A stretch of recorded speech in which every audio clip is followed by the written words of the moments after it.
We are cutting this 6x2 channel at 45 inches. Now obviously if I had a bandsaw, I would use it, or a cutting torch, but with the Evolution chop saw, you want to stand it up, put that tube in the middle, and go to town.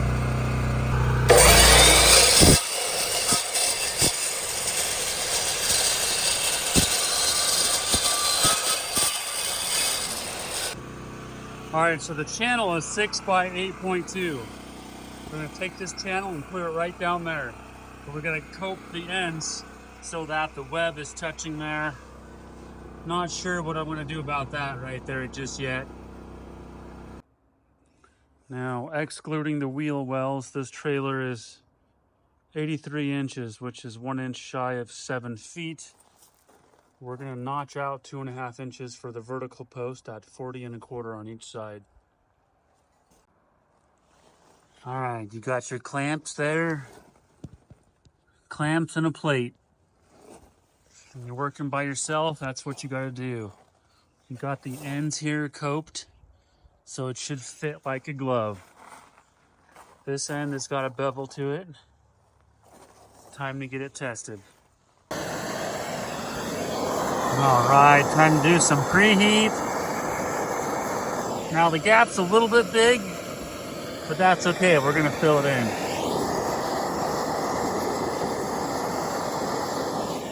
Same thing with here. I got a little bit of a bevel. That's okay. We're gonna fill it in. Full penetration is always a good idea.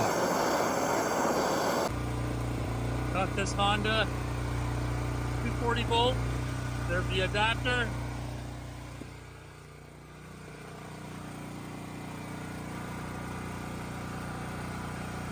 There we go.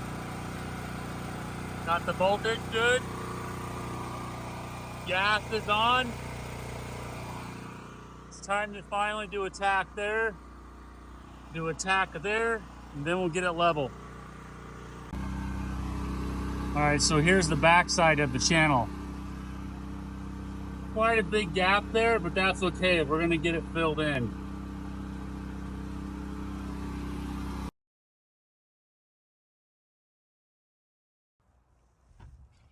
All right, I got the top and bottom of this channel welded in. It's welded on the top and the bottom. And then later, I'm gonna weld the inside of the channel. But ready for the vertical piece, which I can do on Friday.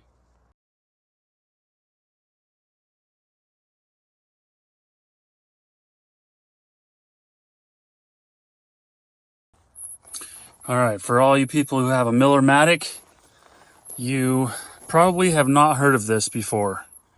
There's a 50 amp plug there, but you need the 650R.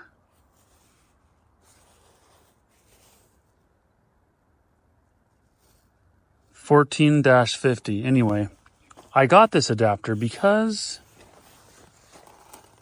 most people do not have the correct adapter. Here's my 100-foot extension cord.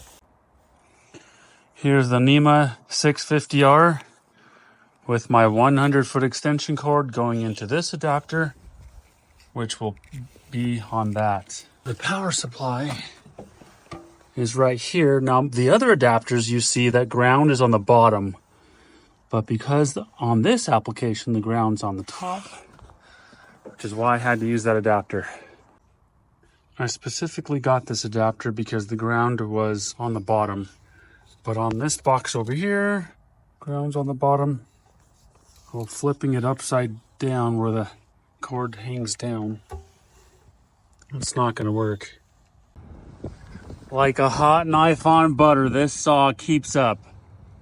The original blade, 14 inch. I could upgrade to a 15 inch blade, but after this one wears out. Look at that, 1/4 inch by 3x3 tube. Like nothing. All right, I got my 100-foot extension cord for 220 volts. And I got the heat cranked all the way up. 22 volts, 412 wire feed speed. Might be a little bit cold. You can actually turn it up to the middle right there. That's recommended, but I tend to turn the wire speed down just a little so you have a lot more heat. And now I am putting the end cap on. That's going to be for the bottom of the vertical post, just so no bugs get in there. Okay, the end cap for the bottom is on, that no one is going to see, but it'll keep the bugs and the rain out. All right, now obviously this clamp and plate is temporary. I'm underneath the trailer. It's just to have a good stopping point for the vertical post. I'm cutting another 6 inches of the 2.5 by 2.5 by 1/4 to give a spacer, and you'll see what I mean in a minute. Tell me this is not satisfying. A flush mount end cap. Grab a piece of scrap, tack it to your end cap, and then you can hold it right there and keep it flush. Then, after you have it flush, you tack all 4 corners, cut off your scrap, and then continue welding. Just like this. All cleaned up. Nice end cap that no one's gonna see because that side's on the bottom, but it'll keep the rain and the bugs out. Got your weldable D-rings. You don't necessarily need your cutting torch. You can use one of these. As long as you got your preheat on a cold day, you'll be fine. Check out this weld. That's a nice looking gusset right there. Nice weld too. Man, whoever did that is amazing. All right, so this plate on the back side here, not only does it double as an end cap, the top part it serves as an end cap, but it's also reinforcing down low. Similar to a gusset, but I guess you could call it a doubler plate. I thought it was 3/8. It's actually a 1/2 inch plate. And you see I grinded a bevel so you have full penetration.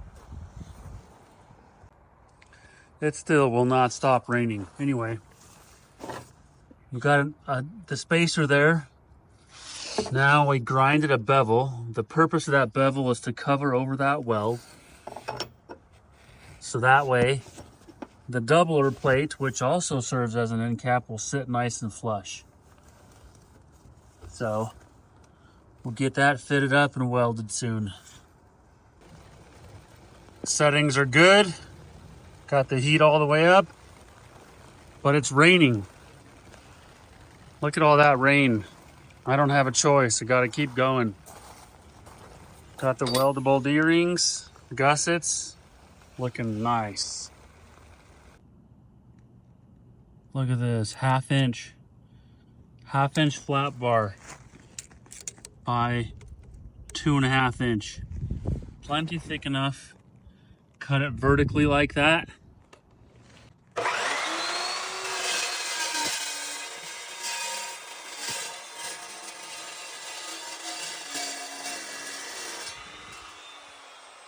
Just like that. Like a hot knife on butter. All right, so there's the broken piece. We got that cut off. Replacing it with the brand new piece. This is actually 1/2 inch thick instead of 3/8.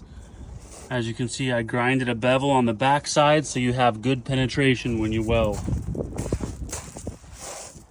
Grinded the back side so that weld will go right in there. Nice. Now it's about 36 degrees outside, so we're gonna take this torch and preheat. You can use a torch like this or use a cutting torch. So you wanna get it nice and hot before you weld. And make sure you got your machine cranked all the way up. And I turn my wire speed down just a little bit so it focuses the heat. We got the heat cranked all the way up. I had to use a fire blanket to cover the wind.